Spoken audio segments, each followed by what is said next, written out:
Hoshikawa stumbles through her presentation, feeling the weight of everyone's eyes on her. School is already in session, and everyone quietly works as the day starts. Students are bent over their desks, focused on classwork. Shizuku stares at her notebook, completely distracted while everyone else keeps writing. Shizuku stares at the empty desk and notebook, feeling everything hinge on that one paper being taken. The teacher calls on Hoshikawa to go next, which makes her tense up right away. She realizes it's her turn, and everyone's about to watch her. The teacher calls on Shizuku to pick up where they left off, so she hesitates and nervously tries to start reading the next part out loud. Shizuku freezes out of panic, not sure where to begin. Another girl next to her quietly points out the spot in the book to help her. The teacher gives Shizuku a nod, and Shizuku latches onto this small bit of support, but her nerves are still a mess. Shizuku looks down and quietly admits she expected this. Shizuku just keeps her head down, moving her pencil as the classroom fills with small talk. While Shizuku is still frozen at the desk, Kaori already moves on, chatting with the other girls. Sitting by herself, Shizuku thinks about how hard it is for her to deal with people, which only makes her feel more alone in school. While Shizuku sits alone, another girl comes over and smiles, offering to eat lunch together. Shizuku keeps looking down and withdraws even more as the girl steps closer, hoping to reach out. Inside, Shizuku feels bad for turning someone down again, but she can't bring herself to say yes. Asaka stands there, gripping her skirt, quietly apologizing, and still unable to look up. Shizuku walks the empty hallway alone, telling herself it's easier not to let anyone get close. Shizuku's thoughts trail off as she admits she's been holding herself back so she won't hurt anyone. Late that night, Shizuku types away on her laptop while the house sits quiet under the stars. She presses the enter key and then stops, silently finishing up her work for the night. Shizuku tells herself she's done, but she's tense, just staring ahead at nothing. Alone at her desk, Shizuku takes it all in. The manuscript is finished. She calls it her first and last novel, as if this really means something is ending. Shizuku clicks her mouse, staring at the blank lines on her laptop screen, and not typing anything. Shizuku's breath picks up and her heart races as anxiety takes over.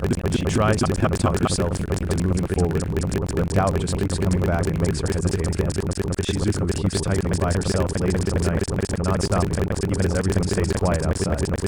She uploads her story to a website, seeing summer reading lists and ranking boards flash by. Now anyone can read her work, and the thought leaves her feeling exposed. Shizuku's heart pounds and she freezes up, anxiety creeping back all at once. Shizuku clutches her shirt and gasps for breath, overwhelmed by panic and whispering that she can't do. Shizuku's chest tightens as she tries to calm herself, but every harsh comment she just read about her writing floods her mind and hits her confidence hard. Her hands shake as she holds the mouse, frozen by the words that cut her down. It's late, and Shizuku sits alone at her desk, struggling to finish her story, even though doubt keeps creeping in, making her question if she should end it herself. She hesitates over the delete button on her screen, feeling like all her hard work might just disappear because of those mean comments. Shizuku just sits there, stuck in her own head, thinking about herself. Shizuku hesitates, her finger hovering over the big yes button, as she wonders if she should really. Feeling defeated, she looks down at all her scattered drafts and lets out a tired sigh. Shizuku starts tearing up her handwritten drafts, worried someone from school can see her handwriting as she throws them out at home. She knows she can't just toss the pages anywhere. If she's careless, someone might think the writing back to her. Shizuku sneaks out to toss her drafts in the trash, just like she worried she'd have to. She tries to reassure herself, since it's trash day, so no one should find the papers. But standing there with the pages in her hand, she feels both relieved and filled with regret. Letting the shredded pages fall, Shizuku tries to believe she can finally move on, but just as she starts to step away, something suddenly holds her back. Shizuku flinches when her classmate calls out to her, clearly caught off guard and tense. The third torn papers scatter on the ground, landing right where both girls can see them. The girl who usually sits beside Shizuku says she was just heading home and ran into Shizuku by chance at the dumpster, making it clear she didn't plan this. Shizuku snaps back to attention when something catches her off guard. Glancing over with a quick, Looking closer, she asks what those scattered notebook pages are doing there. Shizuku freezes up, realizing the worst possibility. Someone else is seeing her secret drafts.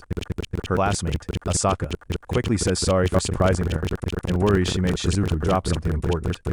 Shizuku is panicking, knowing Asaka might pick up and read what she's trying to hide. Asaka looks at one of the pages, puzzled, while Shizuku nervously watches, every second stretching out.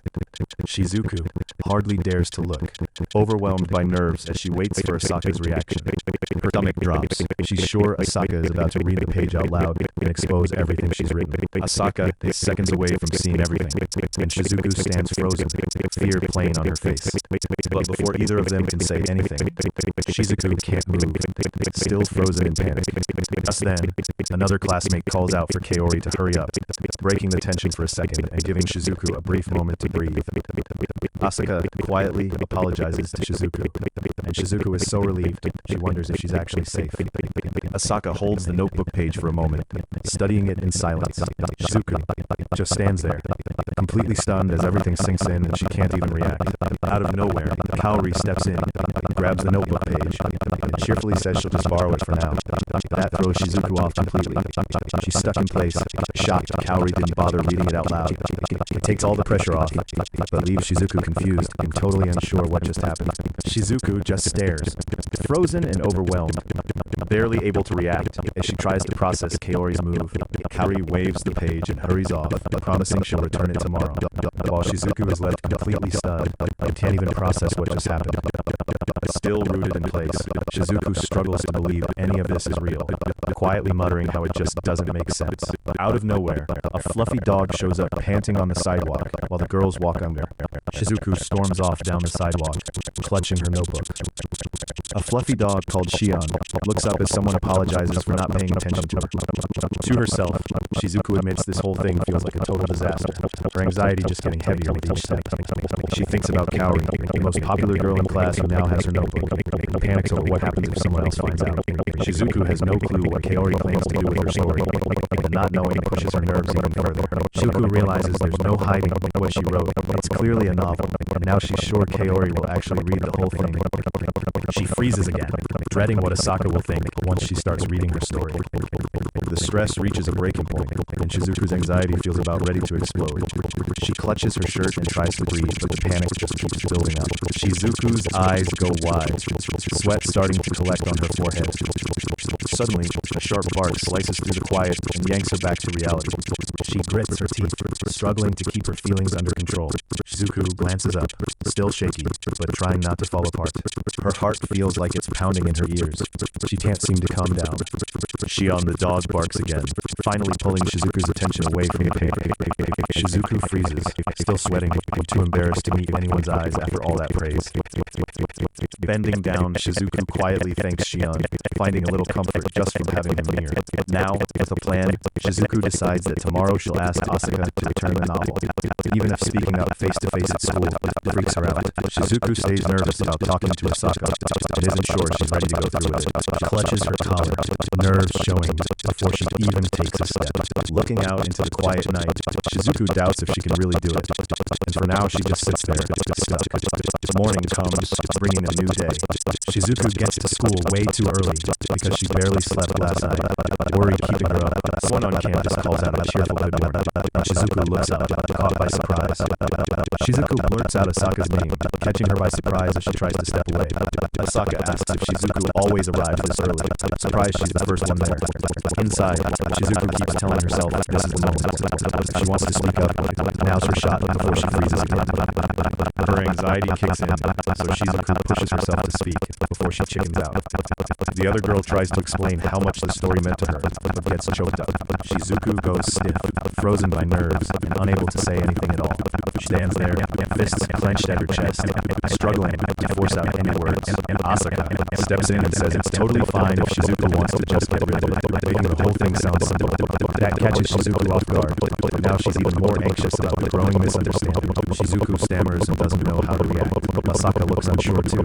Now both are trying to figure out what they're really talking about. Shizuku manages to say it's about something from yesterday, but Asaka quickly jumps in, whom she understands and trying to clarify. Asaka suddenly guesses it's about the novel, and Shizuku's nerves go through the roof.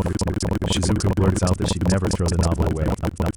She then admits she wanted to talk about it, finally showing how much it actually means to her. Her heart's beating so loud loud now that Shizuku can hardly speak. Asaka straightens up and looks right at her, ready to listen for real this time. Shizuku grabs her collar and tries to steady herself, nerves all over her face.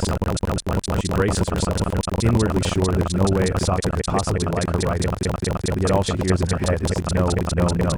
Out of nowhere, Asaka interrupts and says Shizuku's novel was amazing, calling her by name and shutting down all her worries at once. Shizuku is stunned as Asaka leans in, grabs her hands, and repeats how much she loves the novel. This wave of praise is almost overwhelming for Shizuku. Asaka insists she means it. Shizuku's writing really was great. The other girl keeps talking, saying Shizuku's word choices were beautiful, and that even though the story was sad, it felt personal and familiar to her. When he brings up the ending, Asaka gets so emotional she almost can't get her words out.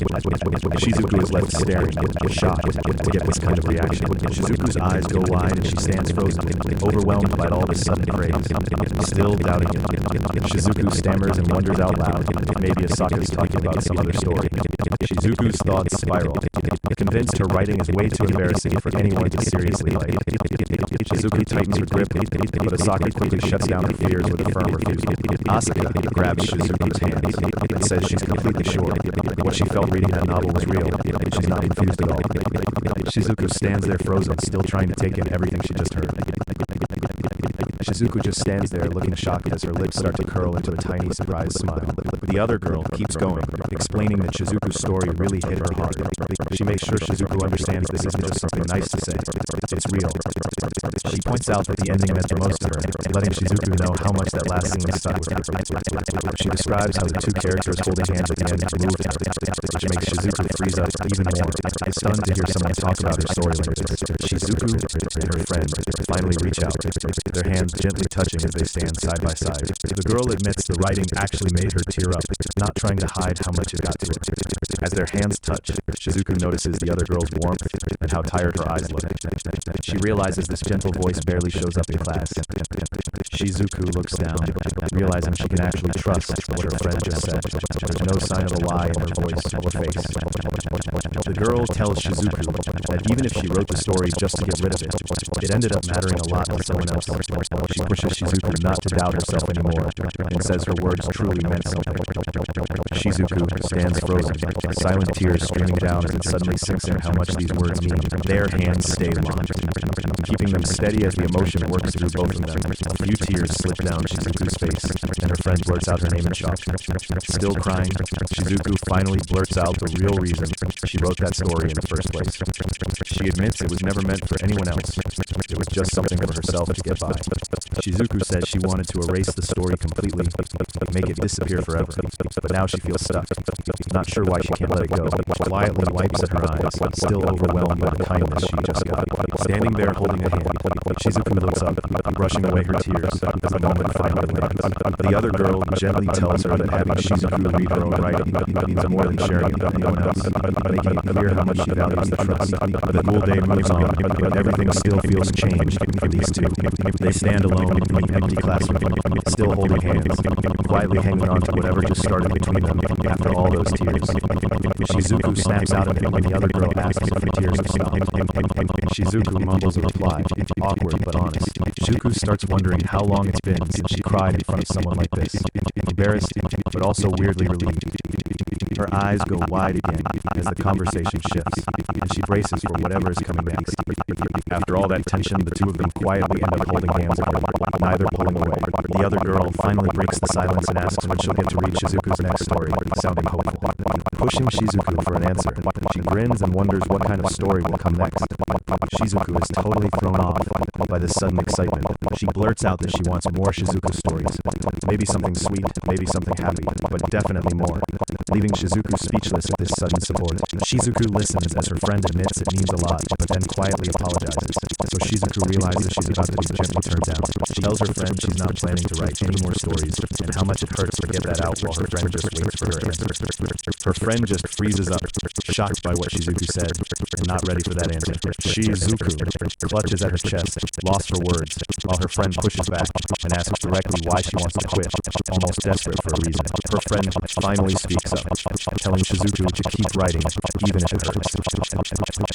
As soon as her name is called, Shizuku finally looks up, caught off guard by the sudden. Asaka squeezes Shizuku's hands, quietly pleading for her to keep writing and not give up. Shizuku tries to push back, but she's rattled. The words barely come out as she struggles to explain herself. She finally blurts out that she just doesn't have any ideas left, her voice trailing off as she faces that empty feeling. Her friend isn't ready to accept it, so she asks if Shizuku really has no ideas, and Shizuku quietly admits it's true. Asaka glances down, clutching her collar and hoping her words might finally get through to Shizuku. Shizuku hesitates as she reaches out, quietly calling Asaka's name and trailing off with, "In that case." Shizuku stays silent, keeping her head down, still not able to answer. Her friend just waits, nervous for what Shizuku might say after that long, uncomfortable pause. The two girls end up just standing side by side, quiet now that all the tension's aired. As they stand close together by the desk, that simple line, "You and I," hangs in the air between. That simple line, "You and I," lingers quietly between them as everything else just stalls out. After everything they've said, the two girls are left standing together, neither one moving or speaking, stuck in the middle of everything they still can't say. Kaori suddenly gets close and tells Hoshikawa she should write a story based on the two of them, turning the whole conversation into something way more personal than Hoshikawa expected. She looks up, caught off guard and a little confused by what Kaori just said. Trying to keep up, Hoshikawa realizes Kaori might seriously mean the two of them as a couple, and it leaves her head spinning. Kaori suddenly hugs Hoshikawa tight, catching her off guard as someone else bursts in with a loud. As Kaori starts to head out, Hoshikawa tries to call after her, but can't bring herself to actually say what she's thinking. She hesitates again, words stuck as she watches Kaori walk away. Kaori leans in close and softly tells Hoshikawa she'll see her soon, catching her off guard. She stands there, still reaching out, like she can't let go of what just happened. Jumping ahead to summer break, Hoshikawa realizes she hasn't seen Kaori since school ended, and she can't help but wonder if Kaori really meant what she said about meeting again. She keeps replaying Kaori's words about going out, and is still totally lost on whether Kaori actually meant they could be together. No matter how much Hoshikawa overthinks it, she just can't figure Kaori out and starts doubting if they'll ever be on the same page. Then it hits her. Kaori took the novel with her, which suddenly feels like it's the only thing Hoshikawa has left to connect the two of them. Annoyed and stuck, Hoshikawa mutters about how difficult all this has gotten. She doesn't know how to reach Kaori now, so she distracts herself by calling for her dog, Shion, and someone from inside reminds her to be careful outside. She sets out with Shion, hoping the walk will clear her head after everything that's happened. The front door shuts behind her, leaving the house quiet as Hoshikawa heads out. While walking, Hoshikawa gets surprised by a girl who calls her name out on the street. She freezes up, caught off guard as the girl suddenly pops up and says she's glad she... The new girl blurts out a question, surprised to see Hoshikawa, and wanting to know why she's in this spot. They step into the entryway, trying to explain how they both ended up here, but it's so awkward that neither really gets the words out. As soon as they walk in, someone from inside pops up, startled to see guests in the door, and demands to know what's happening. She stands there, looking caught off guard as Kaori turns to her, waiting for an answer. The girl excitedly asks if Hoshikawa is Shizuku's big sister. Kaori jumps in grinning, introducing herself as Shizuku's classmate, and promising they'll all have fun together. Kaori beams and seems really happy, reacting to whatever she just learned about Hoshikawa. She suddenly hugs right up behind Hoshikawa and blurts out that she'll walk Shion instead, totally catching. Whoever's at the door waves Hoshikawa inside, tells her Shizuku is free to hang out, and invites her to make herself at home, leaving Hoshikawa standing there, a bit stunned. Shion barks softly, while everyone upstairs stays frozen in confusion. Inside, Kaori pipes up about how pretty Hoshikawa's room is, changing the focus and breaking the tension for a second. Kaori's eyes go wide as she looks around Hoshikawa's room, and immediately guesses this is where she writes her stories, catching Hoshikawa a little off guard. Mood flips when Hoshikawa cuts in and asks directly how Kaori even found her house, making things uncomfortable. It's clear Hoshikawa finds the whole situation suspicious and wants to know what Kaori is really after. She looks stiff and anxious, feeling the pressure from Kaori's unexpected appearance. She keeps looking at Hoshikawa without saying anything, holding that awkward moment just a little longer. She tries to brush off how she found Hoshikawa's address as just a coincidence. Still, Hoshikawa feels it's a bit much for Kaori to go through all this effort just to see her, making things even more confusing. She tries to cover her nerves with a little laugh, but she's still clearly uneasy inside. Kaori teases Hoshikawa for being so easy to read, which just makes Hoshikawa even more embarrassed. She points points out Hoshikawa's worried look and asks if it's because of her, throwing Hoshikawa off. She chuckles and shrugs off the comment, acting playful, while the tension hangs between them. She looks down, guilt settling in as she realizes she's probably just made things even more awkward.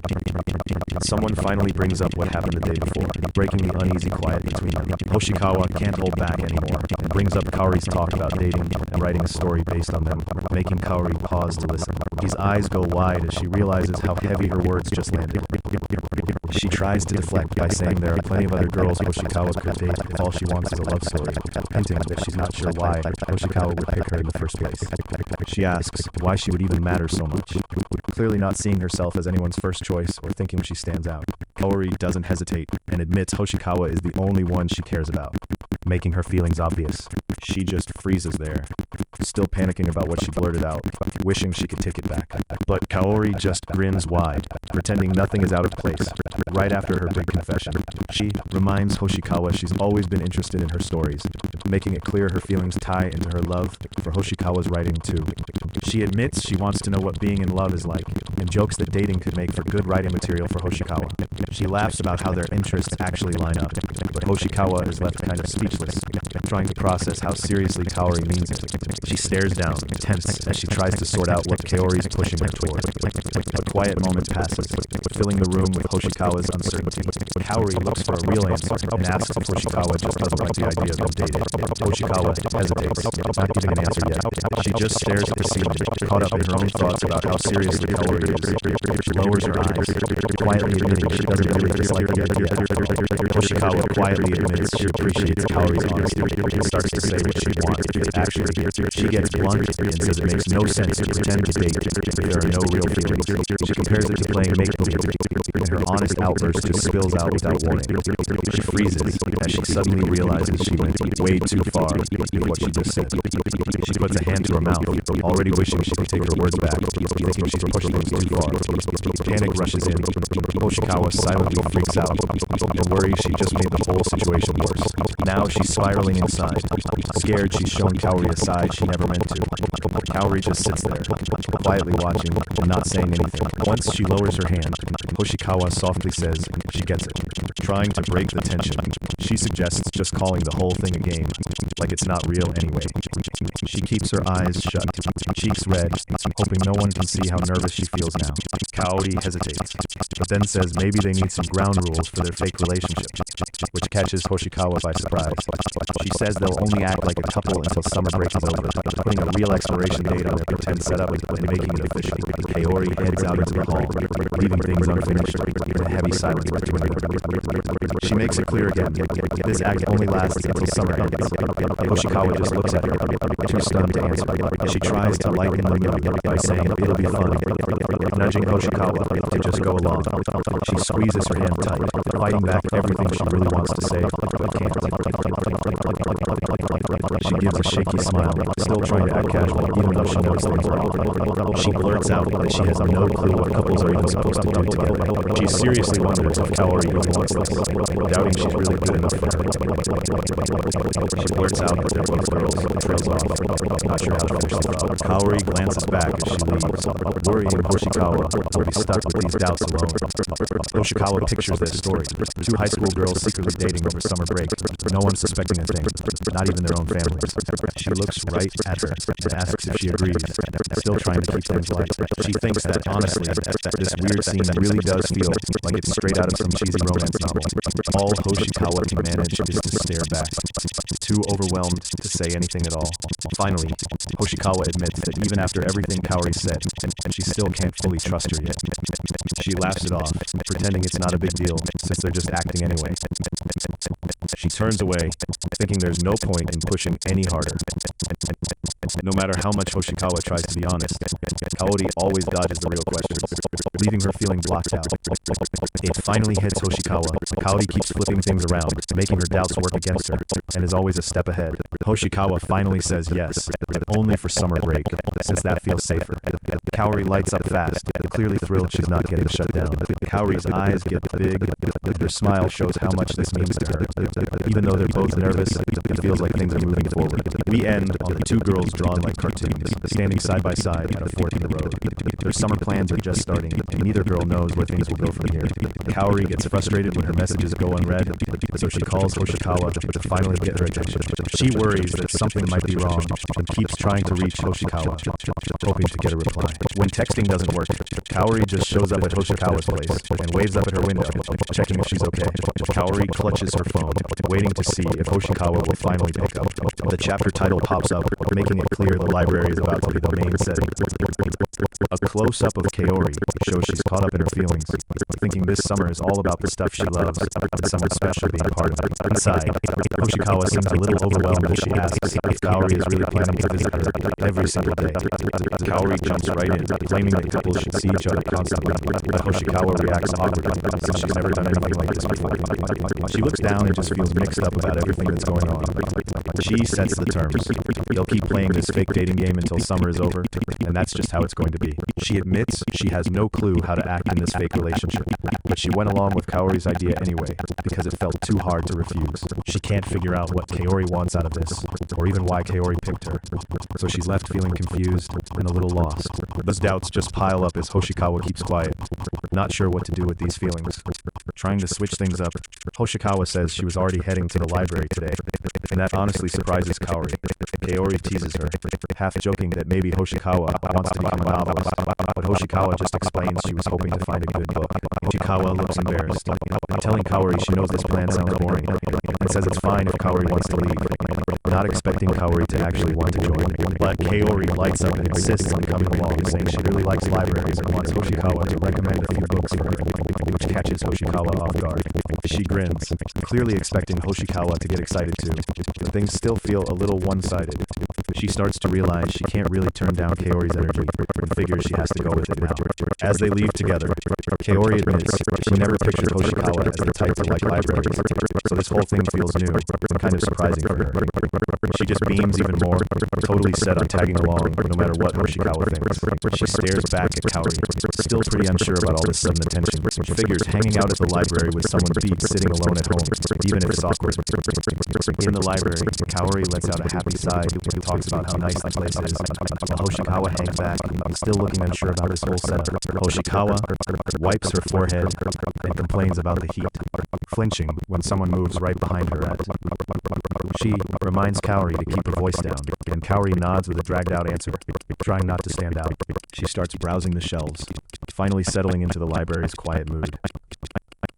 She hesitates and watches Kaori, still unsure if joining her was really the right call. She is about to give up and walk out, thinking Kaori will want to leave soon anyway. But Kaori suddenly calls her back and catches her by surprise. Kaori excitedly grabs a book and points out it's a new release by one of Hoshikawa's favorite writers. Hoshikawa never realized Kaori noticed what she liked. She pauses, thrown off for a second as she realizes Kaori's right. She does love that author way more than she lets on. Kaori says she noticed all the books piled up at Hoshikawa's place, and put two and two together. Hoshikawa can't believe someone actually picked up on that. Trying to play it cool, Hoshikawa admits she likes that author too, letting her guard down just a bit. Kaori nearly jumps out of surprise when she hears Hoshikawa's book suggestion, turning around in shock. Someone nearby shoots them a look, making it obvious they need to quiet down. She covers her mouth right away, realizing how loud they just got. Her eyes widen as it hits her that everyone might have heard her excitement. Both girls freeze, embarrassed, with the awkward silence thick between them now. Kaori grins and nudges Hoshikawa to keep quiet, while Hoshikawa stammers out an apology, still a bit flustered. She explains it's not just that one author. She's really into novels in general. Hoshikawa is honestly shocked to find someone who understands her taste. Thinking about it, Hoshikawa realizes it makes sense Kaori likes all sorts of stories, especially after she mentioned enjoying Hoshikawa's darker takes. Still feeling awkward after being teased, Hoshikawa looks away for a second. She finally manages a small, quiet smile, waiting to see what Kaori will say next. Hoshikawa changes the subject and asks Kaori what else she likes to read. Kaori perks up, clearly ready to talk about her favorites. Kaori starts listing off books she's read, including a second one by the same author, showing she really does read widely. As she keeps pointing out more titles, something new on the shelf makes her pause in surprise. Hoshikawa's interest grows as she realizes Kaori even knows a lesser-known book, seeing they share more in common than she thought. She remembers that this was the first time she saw Kaori truly light up, seeing that honest joy sticks with Hoshikawa. Kaori teases that Hoshikawa's reaction was pretty cute, and completely catches Hoshikawa off guard and leaves her tongue-tied. She realizes she totally underestimated Kaori. She never thought Kaori knew about such obscure writers. A beat of silence passes as Hoshikawa stands there, a bit rattled. Kaori suddenly calls out to her, and Hoshikawa stumbles out a startled reply. She asks if Hoshikawa's read a certain long-running series, and Hoshikawa admits she usually avoids books that day, making things feel just a little more relaxed. Kaori encourages Hoshikawa to try the book anyway, clearly hoping she'll give it a shot. Hoshikawa starts to realize just how much Kaori loves novels, feeling a bit out of her league compared to Kaori's passion. Switching things up, Kaori asks Hoshikawa to recommend her own favorite book, putting the pressure back on Hoshikawa to come up with a good answer. Hoshikawa starts listing off some books, totally sure Kaori's read them all. Kaori jumps in and admits she hasn't touched any of them. She grabs the book Hoshikawa recommended and decides that's the one she'll read. She heads to an empty table, waving Hoshikawa over and calling out that they should sit together. Hoshikawa sits down across from Kaori and quietly watches her, realizing Kaori's been into books way longer. She hesitates, feeling a little exposed. Recommending a favorite book can feel kind of personal. She wonders why Kaori is so happy to read something she thinks. Lets go and tells her they should just start the book together. The two girls quietly pack up their things at the now empty table as the library empties. The two girls quietly finish packing up their things, the library now almost completely empty around them. She glances away, clearly embarrassed after Kaori's teasing and not sure how to respond. She glances out the window and realizes how late it's gotten, with just the two of them. Surprised that she stayed at the library this late, caught up in both the book and hanging out with Kaori. She checks her progress and notices she's almost done with the first volume, not expecting to actually like the story this much. Thinking it's probably time to get going, Hoshikawa smooths her hair and gets ready to leave.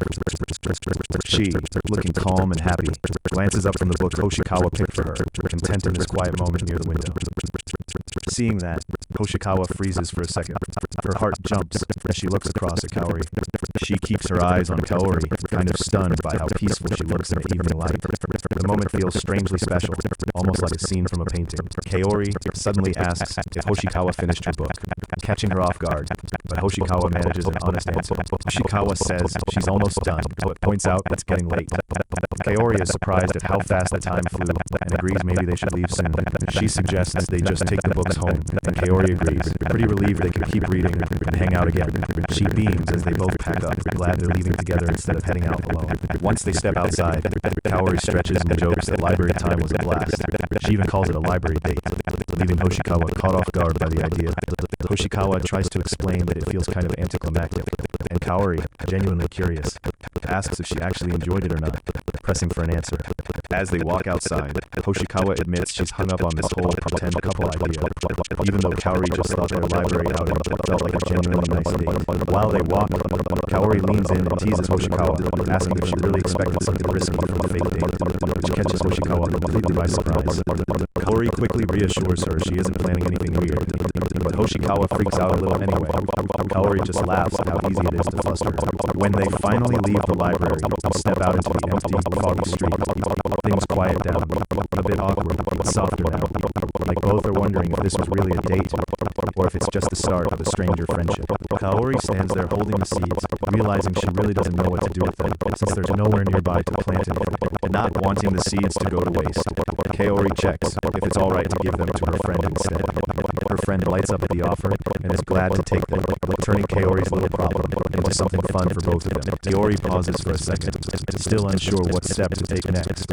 She decides she'll just ask her friend if she wants to plant the seeds with her, since they've been spending so much time together anyway. Kaori groans about how hot it is, already dreading the idea of heading out, and not really up for any plans. Hoshikawa tries to keep things positive, and points out they'll be indoors at the aquarium, hoping that will change Kaori's mind.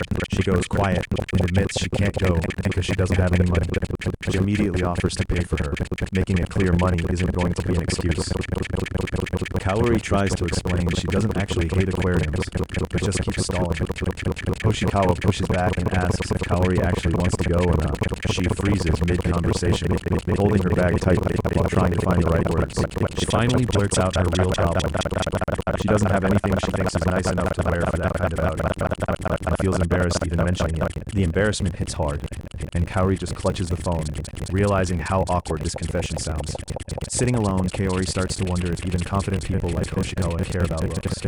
That thought makes her feel even more unsure about herself. So she tries to put a stop to everything, telling Hoshikawa to take someone else instead, basically taking herself out of the plans. She just sits there, stuck in silence, with no idea what to say next. After a long pause, all she can do is quietly agree on the phone. She just sits there, repeating "see you tomorrow" as the call ends, and everything finally sinks in. After the call ends, Kaori just stares at her phone, stuck in her own worries. She thought Hoshikawa would insist and push her a bit more, but the call ended so quickly she starts doubting how Hoshikawa feels. Now Kaori gets stuck in her head, worrying Hoshikawa is upset, and tells herself it probably wouldn't be that fun to hang out with someone like her anyway. Kaori tries to cut in and say something, just ends up blurting out, even so. Kaori stays tense, replaying every moment of the call in her mind. She shows up with a bright "good morning" and bags in hand, already acting like everything's normal. She freezes in the doorway, caught off guard, and just blurts out, before she can say. Noticing the big shopping bag, Kaori asks about it, and Hoshikawa explains she bought clothes for her, since Kaori had nothing to wear.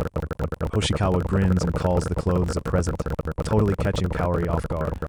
She stares at the shopping bag in disbelief, mumbling "wow" as she tries to take in that. As Kaori looks through the bag, she sees Hoshikawa even included a haircut, showing she really paid attention to even the small details. Kaori stands there confused, while Hoshikawa just pushes the clothes into her hands and tells her to. Then Hoshikawa tells Kaori she should wear the new clothes when they go out together, and Kaori goes stiff, totally surprised. Seeing Hoshikawa's cheerful grin up close, Kaori starts to relax, and some of her nerves fade. Kaori tries to turn down the invitation again, but Hoshikawa always has a quick comeback, making it clear she's not letting Kaori slip away that easily. She stands there, trying to figure out why Hoshikawa is being so generous and helpful, and it leaves her feeling awkward and a bit lost. Kaori blurts out a surprised as she watches Hoshikawa walk ahead, suddenly wondering if Hoshikawa just... As Kaori gathers her thoughts, she quickly mentions she brought something else, which grabs Hoshikawa's attention right away. She pops up holding a little seed packet and announces it with a "Tadan" to show what. Hoshikawa leans in, surprised to hear Kaori really did bring seeds with her. She explains that her younger sister gave her the morning glory seeds, making it clear there's a family story behind this gift. She suggests that they could try growing the seeds together during summer, hoping Hoshikawa will think it's a fun idea and want to join in. She quietly repeats morning glories, still thinking about how Kaori's little wish caught her off guard. She points out that morning glories can still do well even if they start in July, so planting them in Hoshikawa's garden should work. She hesitates, telling herself it's only some flowers. They aren't a big deal, so there shouldn't be any problem. Even though Hoshikawa says she'll check with her family first, an older woman jumps in and says it's totally fine, encouraging them to go ahead. Kaori lights up when Hoshikawa's family immediately agrees to let them use the garden for the morning glories, so the plan actually gets the green light. She checks if they're really allowed to plant today and worries about causing trouble, but the adult reassures her right away. The older woman offers to find an extra pot for planting, and Kaori gives her an eager thank you as she heads off to work. Hoshikawa glances over and gives a small, thoughtful smile after watching Kaori pray for the plant. She glances over at Kaori and gives a small, surprised laugh, still thinking about that little prayer. Kaori lights up, telling Hoshikawa that her mom seems really kind, which gets a surprised look, and she goes on, saying Hoshikawa's mom really listens, and that reminds her a bit of Hoshikawa's older sister being caring too. She quietly thinks her family probably would listen if she brought up her own problems, but even so, she feels uneasy about talking to them. She wonders what would actually change if she opened up about her feelings, and realizes she doesn't know what the next step would be. As Hoshikawa's mom comes back with the planter, Kaori thanks her. Hoshikawa privately wonders if she's just overthinking everything about how close they're getting. Inside, Hoshikawa worries that sharing her true feelings with her family could just make things more difficult, and she still isn't sure how close she wants to get. Kaori announces they're done, looking happy about it, and Hoshikawa quietly agrees from the side.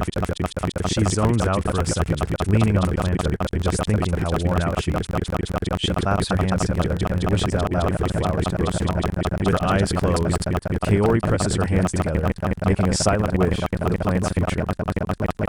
She glances sideways at Kaori, quietly taking in just how seriously she meant that wish.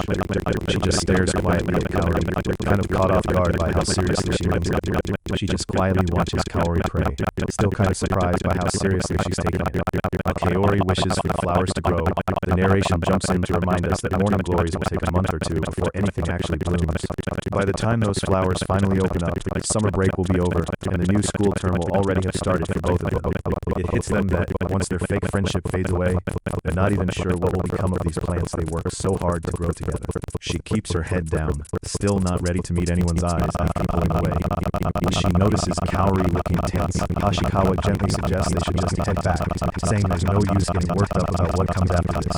She keeps her head down, still not ready to meet anyone's eyes after pulling away. Then, completely out of the blue, Kaori leans into Hoshikawa, surprising her. Hoshikawa freezes, stunned by how close they suddenly are. Kaori blurts out an apology and explains she got dizzy from standing too fast. Hoshikawa jumps in to check if Kaori's okay, still worried.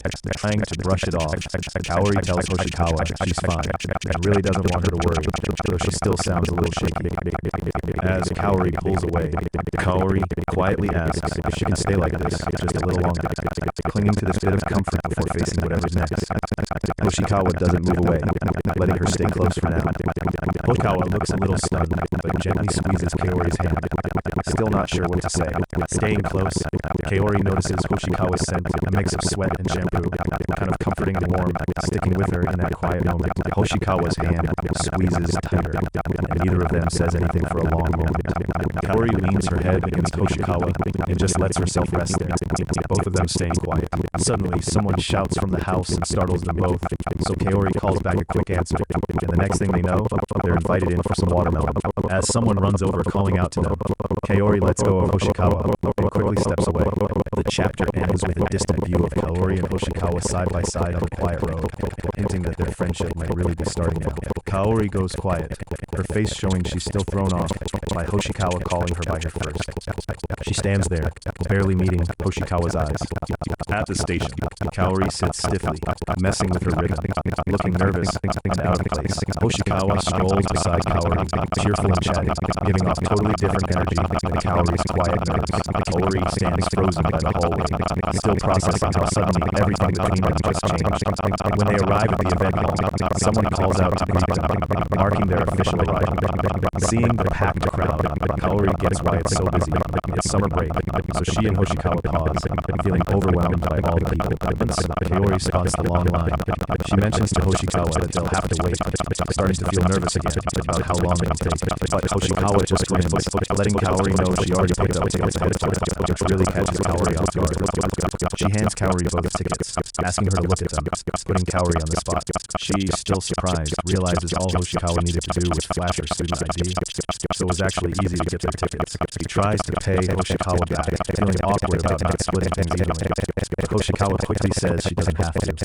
Kaori meets her gaze and just tells Hoshikawa she wants things to feel fair between them. She means it. That makes Hoshikawa relax and smile, clearly happy that Kaori is honest about how she feels. Hoshikawa nods and admits she gets it. She understands why Kaori wants both of them to act fairly. Glancing at the event pamphlet, Hoshikawa notes how much there is to see, and Kaori admits she's never visited before, which genuinely surprises her.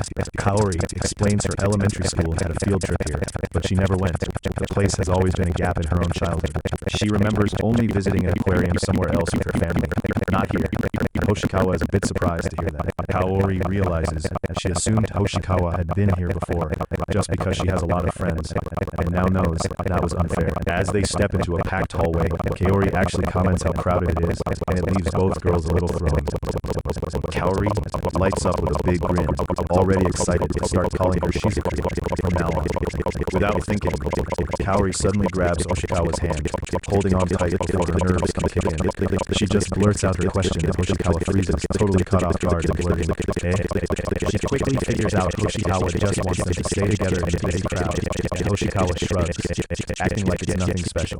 But then, Hoshikawa jokes that holding hands actually makes them look like a couple, makes him teasing with something more real. Kaori just hangs there, not sure what to say. She laughs and says maybe Kaori can use this for a story, making it easier for both of them to laugh off the moment. She hesitates, her face tight with confusion, as she tries to process what Hoshikawa just said. She shuts her eyes for a second, clearly overwhelmed and trying hard not to let her nerves. Kaori gives Hoshikawa a small nod and quietly thanks her, while they keep holding hands. She trails behind, still thinking about her novel, as the hallway gets crowded and noisy. Kaori admits she's kind of lost her motivation to write lately, which leaves her feeling uneasy. She looks up at the aquarium wall, zoning out for a second. When the fish swimming by put a little space between them, Kaori glances over at Hoshikawa, looking for a bit of reassurance. She holds her bag tight. She gives her a gentle smile, relaxing the mood and motioning for Kaori to come closer. She keeps quiet and clutches her bag, choosing to hang back while the hallway gets even busier.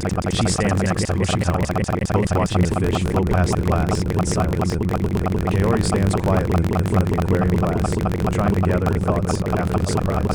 She takes a step back and notices Hoshikawa staring at the scene, looking completely absorbed as people move between them in the tank. Kaori brightens up and tries to keep the mood light. She admits she never realized how beautiful the aquarium could be, finally letting her real sense of wonder show. She goes quiet and just stares, clearly thrown by how suddenly Kaori changed mood. Kaori and Hoshikawa walk closely through the crowd, both still a little awkward after Kaori's bold pause. Suddenly, Hoshikawa gives Kaori's hand a quick squeeze. Kaori's eyes go wide in surprise. Kaori quietly tries calling Hoshikawa by her first name, and it catches her completely off guard. When Kaori reacts, Hoshikawa explains she just wanted to call her by her first name, hoping it would bring them closer as friends. She tenses up and just stares at Kaori, clearly not sure how to respond. Her face softens as she realizes Hoshikawa is still tense, watching for any hint that this might. She nervously asks if she can call Hoshikawa by her first name too, and when Hoshikawa agrees, both girls are left a little embarrassed but pleased. She lights up and promises to start calling her Shizuku from now on, clearly happy about this new step between them. Her face tightens a bit as she quietly wonders why Kaori changed the mood so suddenly. Kaori suddenly spots the jellyfish exhibit and perks up, dragging Hoshikawa along. While Hoshikawa shrugs off the whole name thing like it's not a big deal to her, she perks up and calls Hoshikawa over, inviting her along as she heads off excitedly to see the next exhibit. She quietly agrees, nervously fidgeting with her hands after Kaori leaves her alone. As they walk through the exhibits, Kaori thinks back to a romantic story where the characters visited an aquarium too, making their own experience feel unusually familiar, almost like they're living out one of those scenes themselves. Glancing at themselves side by side, Kaori wonders if this feels like what couples in stories go through, and even jokes out loud that they look like a couple. She imagines writing this into a new story, picturing today's trip to the aquarium and the way their hands fit together, staying clear in her memory.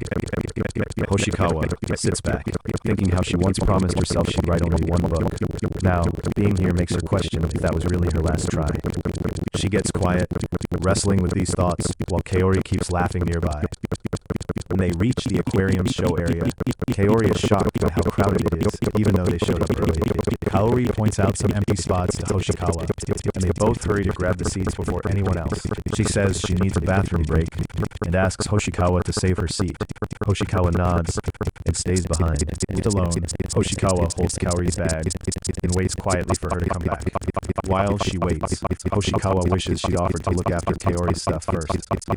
Her feet are starting to ache, but she keeps still. She drifts off in her own head, staring into space without saying a word. She glances at her phone and is surprised it's already past 3 in the afternoon. She hadn't noticed the time slipping by. She mutters to herself about how quickly time flew. Nearby, some girls talk about how fast the day went and mention heading home, which pulls Hoshikawa out of her zone. The two girls walk off, both surprised they ended up thinking the same thing. She starts thinking about how time flies when you're having fun and realizes it's true for her right now, too. She just nods to herself, slowly accepting this feeling. Listening to the other girls, Hoshikawa admits to herself she feels most at ease when she's with Kaori, though she keeps it to herself. But then she gets uneasy, wondering if it's wrong for her to feel happy like this. Maybe she hasn't earned it. Deep down, she can't believe she really deserves to be hanging out with anyone, and it weighs on her. She freezes up, stuck in her head, and unable to move past that doubt for a bit. She pauses, caught right before she can admit the real reason for her feelings. Someone suddenly calls her name, snapping Hoshikawa out of her thoughts. She quickly looks up as Kaori steps in front of her and tries to get her attention. She gets flustered, visibly anxious as she struggles to get her head back in the moment. She leans closer and quietly checks if Hoshikawa's okay, helping to snap her out of it. She notices Hoshikawa looks pale and points it out, making Hoshikawa aware that her worries are showing on her face. Kaori guesses maybe Hoshikawa's just tired from today, trying to smooth things over. She quietly agrees, not meeting Kaori's eyes and still sounding down. Kaori quietly agrees too, still not quite looking at Hoshikawa, and things feel a little awkward. A silent moment sticks between them, and doubt flashes across Hoshikawa's face. Hoshikawa glances up as Kaori stands in front of her, awkwardly shifting the mood. Kaori sits right next to Hoshikawa, quietly offering to help when things are rough. She says Hoshikawa can rely on her, but Hoshikawa looks unsure about letting someone in. She tries to reassure her with a small, gentle smile, hoping her support lands. She meets her eyes, looking confused and like she can't decide how to react. Kaori clenches her skirt, nerves bubbling up as she struggles to say what she really feels. In her head, Hoshikawa wonders how much longer she needs to act like a good friend, feeling stuck faking it even when someone offers her real kindness. Kaori senses Hoshikawa's discomfort and tells her not to push herself. Hoshikawa acts like she's fine, but the tension only hangs heavier. People slip past the exit, while Kaori and Hoshikawa sit in awkward silence. She lights up when she spots the axolotl plush and blurts out how cute it is. She looks at the axolotl plush Kaori likes, but she's still distracted by her own worries. Kaori heads off to wash her hands and promises to meet Hoshikawa outside, leaving her standing alone. Hoshikawa thinks back to how she used to think Asaka-san was intimidating, never expecting they'd connect. Now, that old view just feels out of place. She admits that even now, she doesn't really know what's going on in Hoshikawa's mind, so it's hard to feel totally at ease as friends. She keeps wondering what Hoshikawa actually thinks, remembering how her friend often teases her, throws her off balance. But Kaori realizes that somehow Hoshikawa already closed the distance between them. That wall that used to be there is just gone. What Kaori thought was just a passing moment is actually starting to matter to her. She's surprised it's becoming real to her, not just on the surface, but nowhere. Hoshikawa grabs Kaori's shoulders and leans in, catching her completely by surprise. She tries to cover up what she's really feeling, but inside she's worried this whole thing might end up going wrong if it keeps up. Kaori stands frozen while Hoshikawa still holds her, and neither one dares to move. She looks down, clutching the plushie she bought. Hoshikawa suddenly hands Kaori the plushie, saying it's for her. Kaori doesn't see this coming and is clearly thrown off. She offers the plushie as a thank you for the clothes, even if it wasn't expensive. Hoshikawa is trying to show her thanks in the way she can. Kaori tells her not to worry about paying her back. She doesn't mind, but Hoshikawa makes it clear the gift has nothing to do with getting even. She looks worried after giving the plushie, thinking maybe it was a mistake. Kaori notices Hoshikawa is about to pull back and quickly stops her, saying she really does want the plushie. She hugs the plushie and thanks Hoshikawa, saying she's honestly happy to have it. She holds the plushie and stares at Hoshikawa, still speechless and caught off guard. She looks down at the plushie and quietly tells Kaori her kindness means a lot. Kaori pushes back against Hoshikawa's compliment, saying she really wasn't trying to be nice. But Hoshikawa calls her out anyway, leaving Kaori feeling exposed. Suddenly, Kaori's own thoughts criticize her for denying it, making her doubt her own honesty and making things even more awkward. Hoshikawa fidgets with her skirt, clearly unsettled by the way the talk just took a turn. She fakes a smile and suggests they start heading back, trying to move past the tense mood, even though it still hangs in the air. Hoshikawa finally manages to whisper Kaori's name, still too stunned to say anything else. As Hoshikawa tries to walk off, Kaori grabs her sleeve, firmly stopping her from leaving. Kaori keeps her head down and blurts out that she's not a kind person, convinced she's a mess. She finally blurts out that she's a horrible human being, bracing herself for the worst reaction. She just stands there, stunned and silent, still processing what Kaori admitted.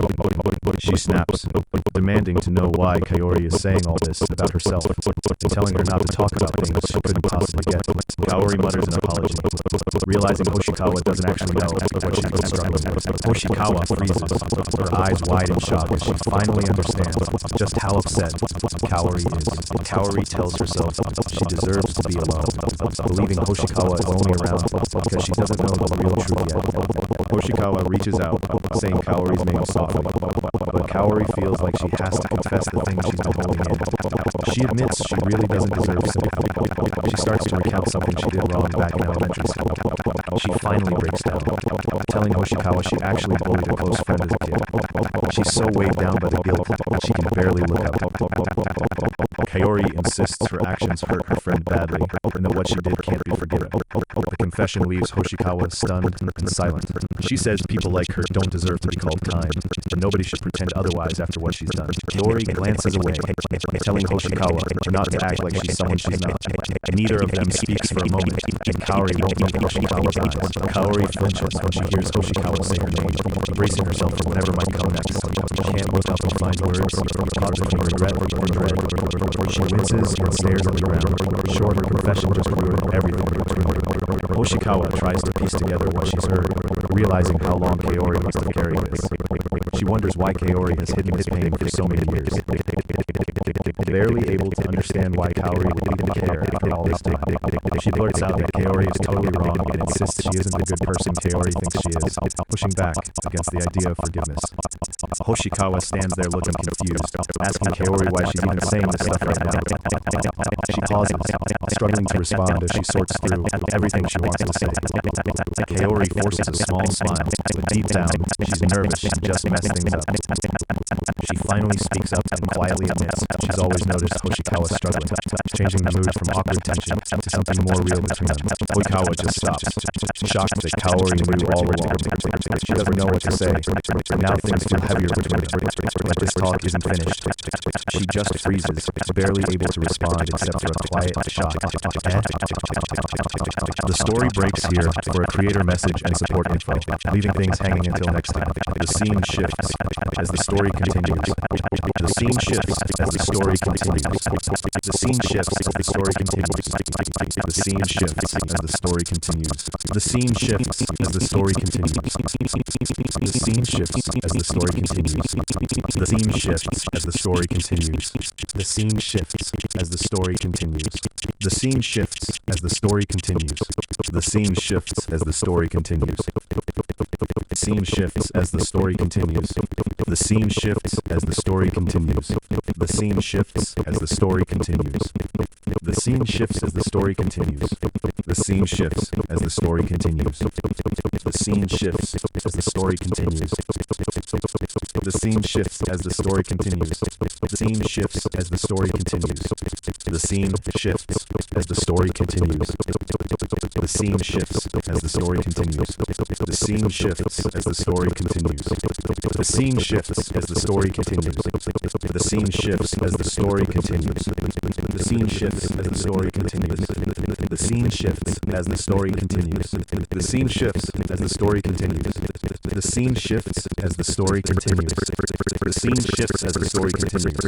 The scene shifts as the story continues. The scene shifts as the story continues. The scene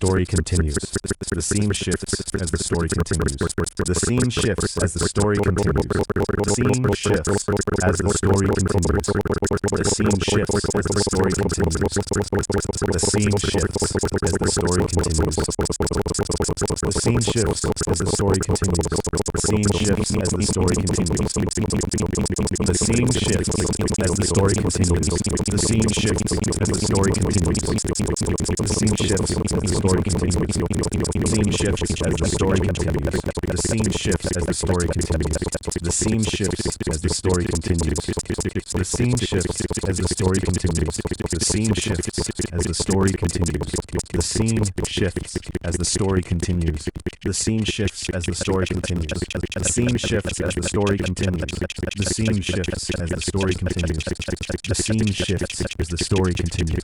The scene shifts as the story continues. The scene shifts as the story continues. The scene shifts as the story continues. The scene shifts as the story continues. The scene shifts as the story continues. The scene shifts as the story continues. The scene shifts as the story continues. The scene shifts as the story continues. The scene shifts as the story continues. The scene shifts as the story continues. The scene shifts as the story continues. The scene shifts as the story continues. The scene shifts as the story continues. The scene shifts as the story continues. The scene shifts as the story continues. The scene shifts as the story continues.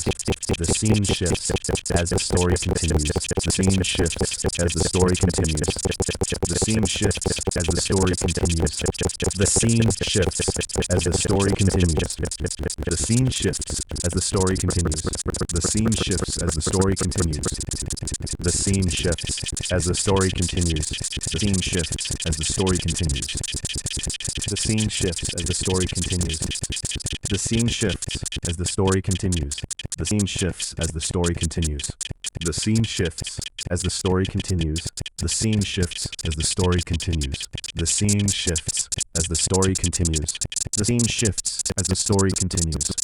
The scene shifts as the story continues. The scene shifts as the story continues. The scene shifts as the story continues. The scene shifts as the story continues. The scene shifts as the story continues.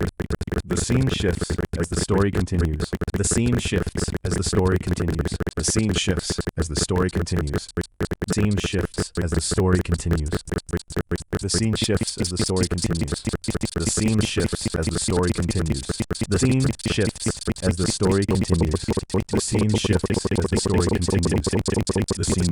as the story continues. The scene shifts as the story continues. The scene shifts as the story continues. The scene shifts as the story continues. The scene shifts as the story continues. The scene shifts as the story continues.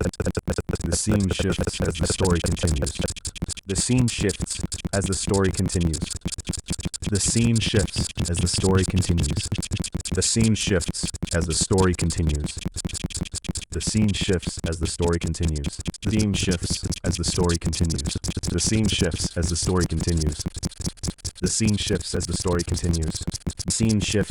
the story continues. The scene shifts as the story continues. The scene shifts as the story continues. The scene shifts as the story continues. The scene shifts as the story continues. The scene shifts as the story continues. The scene shifts as the story continues. The scene shifts as the story continues. The scene shifts as the story continues. The scene shifts as the story continues. The scene shifts as the story continues. The scene shifts as the story continues. The scene shifts as the story continues. The scene shifts as the story continues. The scene shifts as the story continues. The scene shifts as the story continues. The scene shifts as the story continues. The scene shifts as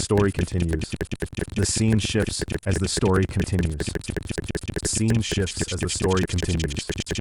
The scene shifts as the story continues. The scene shifts as the story continues. The scene shifts as the story continues. The scene shifts as the story continues. The scene shifts as the story continues. The scene shifts as the story continues. The scene shifts as the story continues. The scene shifts as the story continues. The scene shifts as the story continues. The scene shifts as the story continues. The scene shifts as the story continues. The scene shifts as the story continues. The scene shifts as the story continues. The scene shifts as the story continues. The scene shifts as the story continues. The scene shifts as the story continues. The scene shifts as the story continues. The scene shifts as the story continues. The scene shifts as the story continues. The scene shifts as the story continues. The scene shifts as the story continues. The scene shifts as the story continues. The scene shifts as the story continues. The scene shifts as the story continues. The scene shifts as the story continues. The scene shifts as the story continues. The scene shifts as the story continues. The scene shifts as the story continues. The scene shifts as the story continues. The scene shifts as the story continues. The scene shifts as the story continues. The scene shifts as the story continues. The scene shifts as the story continues. The scene shifts as the story continues. The scene shifts as the story continues. The scene shifts as the story continues. The scene shifts as the story continues. The scene shifts as the story continues. The scene shifts as the story continues. The scene shifts as the story continues. The scene shifts as the story continues. The scene shifts as the story continues. The scene shifts as the story continues. The scene shifts as the story continues. The scene shifts as the story continues. The scene shifts as the story continues. The scene shifts as the story continues. The scene shifts as the story continues. The scene shifts as the story continues. The scene shifts as the story continues. The scene shifts as the story continues. The scene shifts as the story continues. The scene shifts as the story continues. The scene shifts as the story continues. The scene shifts as the story continues. The scene shifts as the story continues. The scene shifts as the story continues. The scene shifts as the story continues. The scene shifts as the story continues. The scene shifts as the story continues. The scene shifts as the story continues. The scene shifts as the story continues. The scene shifts as the story continues. The scene shifts as the story continues. The scene shifts as the story continues. The scene shifts as the story continues. The scene shifts as the story continues. The scene shifts as the story continues. The scene shifts as the story continues. The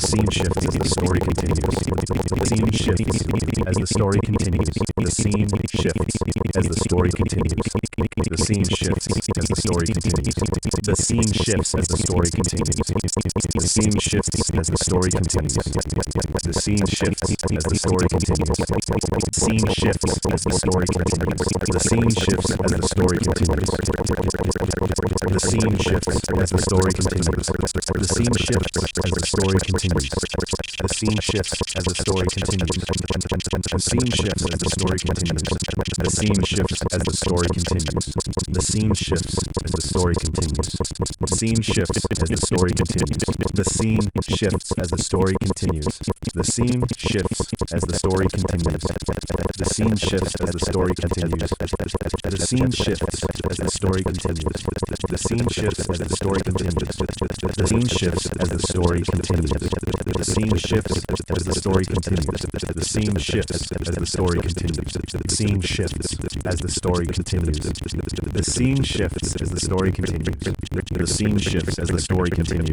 The scene shifts as the story continues. The scene shifts as the story continues. The scene shifts as the story continues. The scene shifts as the story continues. The scene shifts as the story continues. The scene shifts as the story continues. The scene shifts as the story continues. The scene shifts as the story continues. The scene shifts as the story continues. The scene shifts as the story continues. The scene shifts as the story continues. The scene shifts as the story continues. The scene shifts as the story continues. The scene shifts as the story continues. The scene shifts as the story continues. The scene shifts as the story continues. The scene shifts as the story continues. The scene shifts as the story continues. The scene shifts as the story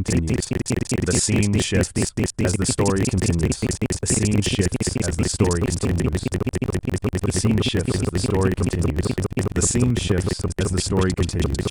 The scene shifts as the story continues. The scene shifts as the story continues. The scene shifts as the story continues. The scene shifts as the story continues. The scene shifts as the story continues. The scene shifts as the story continues. The scene shifts as the story continues. The scene shifts as the story continues. The scene shifts as the story continues. The scene shifts as the story continues. The scene shifts as the story continues. The scene shifts as the story continues. The scene shifts as the story continues. The scene shifts as the story continues. The scene shifts as the story continues. The scene shifts as the story continues. The scene shifts as the story continues. The scene shifts as the story continues. The scene shifts as the story continues. The scene shifts as the story continues. The scene shifts as the story continues. Scene shifts as the story continues. The scene shifts as the story continues. The scene shifts as the story continues. The scene shifts as the story continues. The scene shifts as the story continues. The scene shifts as the story continues. The scene shifts as the story continues. The scene shifts as the story continues. The scene shifts as the story continues. The scene shifts as the story continues. The scene shifts as the story continues. The scene shifts as the story continues. The scene shifts as the story continues. The scene shifts as the story continues. The scene shifts as the story continues. The scene shifts as the story continues. The scene shifts as the story continues. The scene shifts as the story continues. The scene shifts as the story continues. The scene shifts as the story continues. The scene shifts as the story continues. The scene shifts as the story continues. The scene shifts as the story continues. The scene shifts as the story continues. The scene shifts as the story continues. The scene shifts as the story continues. The scene shifts as the story continues. The scene shifts as the story continues. The scene shifts as the story continues. The scene shifts as the story continues. The scene shifts as the story continues. The scene shifts as the story continues. The scene shifts as the story continues. The scene shifts as the story continues. The scene shifts as the story continues. The scene shifts as the story continues. The scene shifts as the story continues. The scene shifts as the story continues. The scene shifts as the story continues. The scene shifts as the story continues. The scene shifts as the story continues. The scene shifts as the story continues. The scene shifts as the story continues. The scene shifts as the story continues. The scene shifts as the story continues. The scene shifts as the story continues. The scene shifts as the story continues. The scene shifts as the story continues. The scene shifts as the story continues. The scene shifts as the story continues. The scene shifts as the story continues. The scene shifts as the story continues. Scene shifts as the story continues. The scene shifts as the story continues. The scene shifts as the story continues. The scene shifts as the story continues. The scene shifts as the story continues. The scene shifts as the story continues. The scene shifts as the story continues. The scene shifts as the story continues. The scene shifts as the story continues. The scene shifts as the story continues. The scene shifts as the story continues. The scene shifts as the story continues. The scene shifts as the story continues. The scene shifts as the story continues. The scene shifts as the story continues. The scene shifts as the story continues. The scene shifts as the story continues. The scene shifts as the story continues. The scene shifts as the story continues. The scene shifts as the story continues. The scene shifts as the story continues. The scene shifts as the story continues. The scene shifts as the story continues. The scene shifts as the story continues. The scene shifts as the story continues. The scene shifts as the story continues. The scene shifts as the story continues. The scene shifts as the story continues. The scene shifts as the story continues. The scene shifts as the story continues. The scene shifts as the story continues. The scene shifts as the story continues. The scene shifts as the story continues. The scene shifts as the story continues. The scene shifts as the story continues. The scene shifts as the story continues. The scene shifts as the story continues. The scene shifts as the story continues. The scene shifts as the story continues. The scene shifts as the story continues. The scene shifts as the story continues. The scene shifts as the story continues. The scene shifts as the story continues. The scene shifts as the story continues. The scene shifts as the story continues. The scene shifts as the story continues. The scene shifts as the story continues. The scene shifts as the story continues. The scene shifts as the story continues. The scene shifts as the story continues. The scene shifts as the story continues. The scene shifts as the story continues. Scene shifts as the story continues. The scene shifts as the story continues. The scene shifts as the story continues. The scene shifts as the story continues. The scene shifts as the story continues. The scene shifts as the story continues. The scene shifts as the story continues. The scene shifts as the story continues. The scene shifts as the story continues. The scene shifts as the story continues. The scene shifts as the story continues. The scene shifts as the story continues. The scene shifts as the story continues. The scene shifts as the story continues. The scene shifts as the story continues. The scene shifts as the story continues. The scene shifts as the story continues. The scene shifts as the story continues. The scene shifts as the story continues. The scene shifts as the story continues. The scene shifts as the story continues. The scene shifts as the story continues. The scene shifts as the story continues. The scene shifts as the story continues. The scene shifts as the story continues. The scene shifts as the story continues. The scene shifts as the story continues. The scene shifts as the story continues. The scene shifts as the story continues. The scene shifts as the story continues. The scene shifts as the story continues. The scene shifts as the story continues. The scene shifts as the story continues. The scene shifts as the story continues. The scene shifts as the story continues. The scene shifts as the story continues. The scene shifts as the story continues. The scene shifts as the story continues. The scene shifts as the story continues. The scene shifts as the story continues. The scene shifts as the story continues. The scene shifts as the story continues. The scene shifts as the story continues. The scene shifts as the story continues. The scene shifts as the story continues. The scene shifts as the story continues. The scene shifts as the story continues. The scene shifts as the story continues. The scene shifts as the story continues.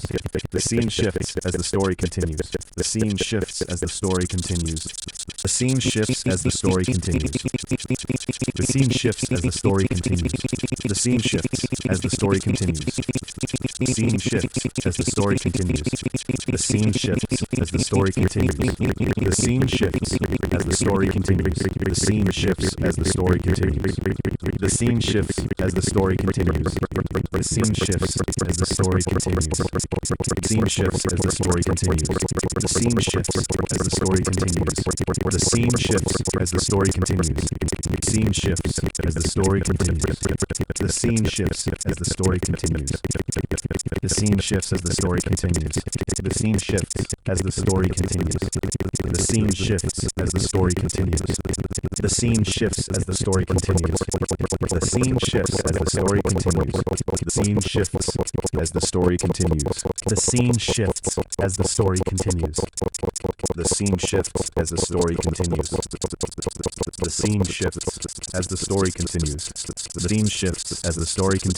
The scene shifts as the story continues. The scene shifts as the story continues. The scene shifts as the story continues. The scene shifts as the story continues. The scene shifts as the story continues. The scene shifts as the story continues. The scene shifts as the story continues. The scene shifts as the story continues. The scene shifts as the story continues. The scene shifts as the story continues. The scene shifts as the story continues. The scene shifts as the story continues. The scene shifts as the story continues. The scene shifts as the story continues. The scene shifts as the story continues. The scene shifts as the story continues. The scene shifts as the story continues. The scene shifts as the story continues. The scene shifts as the story continues. The scene shifts as the story continues. The scene shifts as the story continues. The scene shifts as the story continues. The scene shifts as the story continues. The scene shifts as the story continues. The scene shifts as the story continues. The scene shifts as the story continues. The scene shifts as the story continues. The scene shifts as the story continues. The scene shifts as the story continues. The scene shifts as the story continues. The scene shifts as the story continues. The scene shifts as the story continues. The scene shifts as the story continues. The scene shifts as the story continues. The scene shifts as the story continues. The scene shifts as the story continues. The scene shifts as the story continues. The scene shifts as the story continues. The scene shifts as the story continues. The scene shifts as the story continues. The scene shifts as the story continues. The scene shifts as the story continues.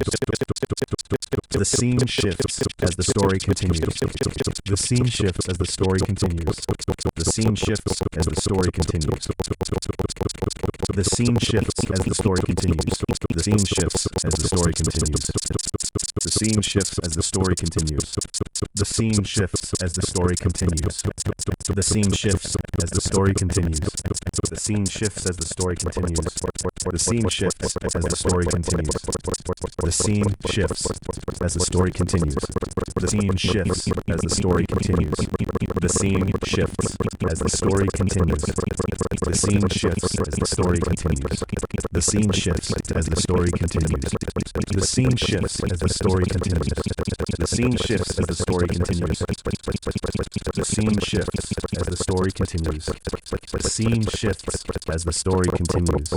The scene shifts as the story continues. The scene shifts as the story continues. The scene shifts as the story continues. The scene shifts as the story continues. The scene shifts as the story continues. The scene shifts as the story continues. The scene shifts as the story continues. The scene shifts as the story continues. The scene shifts as the story continues. The scene shifts as the story continues. The scene shifts as the story continues. The scene shifts as the story continues. The scene shifts as the story continues. The scene shifts as the story continues. The scene shifts as the story continues. The scene shifts as the story continues. The scene shifts as the story continues. The scene shifts as the story continues. The scene shifts as the story continues. The scene shifts as the story continues. The scene shifts as the story continues. The scene shifts as the story continues. The scene shifts as the story continues. The scene shifts as the story continues. The scene shifts as the story continues. The scene shifts as the story continues. The scene shifts as the story continues. The scene shifts as the story continues. The scene shifts as the story continues. The scene shifts as the story continues. The scene shifts as the story continues. The scene shifts as the story continues. The scene shifts as the story continues. The scene shifts as the story continues. The scene shifts as the story continues. The scene shifts as the story continues. The scene shifts as the story continues. The scene shifts as the story continues. The scene shifts as the story continues. The scene shifts as the story continues. The scene shifts as the story continues. The scene shifts as the story continues. The scene shifts as the story continues. The scene shifts as the story continues. The scene shifts as the story continues. The scene shifts as the story continues. The scene shifts as the story continues. The scene shifts as the story continues. The scene shifts as the story continues. The scene shifts as the story continues. The scene shifts as the story continues. The scene shifts as the story continues. The scene shifts as the story continues. The scene shifts as the story continues. The scene shifts as the story continues. The scene shifts as the story continues. The scene shifts as the story continues. The scene shifts as the story continues. The scene shifts as the story continues. The scene shifts as the story continues. The scene shifts as the story continues. The scene shifts as the story continues. Scene shifts as the story continues. The scene shifts as the story continues. The scene shifts as the story continues. The scene shifts as the story continues. Scene shifts as the story continues. The scene shifts as the story continues. The scene shifts as the story continues.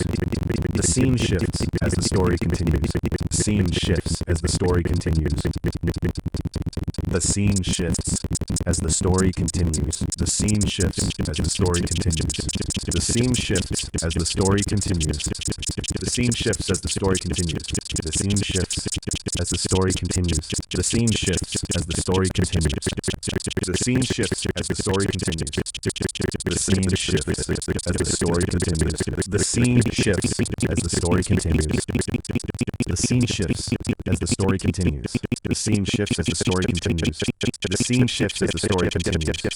The scene shifts as the story continues. The scene shifts as the story continues. The scene shifts as the story continues. The scene shifts as the story continues. The scene shifts as the story continues. The scene shifts as the story continues. The scene shifts as the story continues. The scene shifts as the story continues. The scene shifts as the story continues. The scene shifts as the story continues. The scene shifts as the story continues. The scene shifts as the story continues. The scene shifts as the story continues. The scene shifts as the story continues. The scene shifts as the story continues. The scene shifts as the story continues. The scene shifts as the story continues. The scene shifts as the story continues. The scene shifts as the story continues. The scene shifts as the story continues. The scene shifts as the story continues. The scene shifts as the story continues. The scene shifts as the story continues. The scene shifts as the story continues. The scene shifts as the story continues. The scene shifts as the story continues. The scene shifts as the story continues. The scene shifts as the story continues.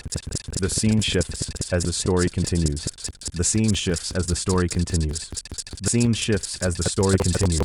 The scene shifts as the story continues. The scene shifts as the story continues. The scene shifts as the story continues. The scene shifts as the story continues. The scene shifts as the story continues. The scene shifts as the story continues.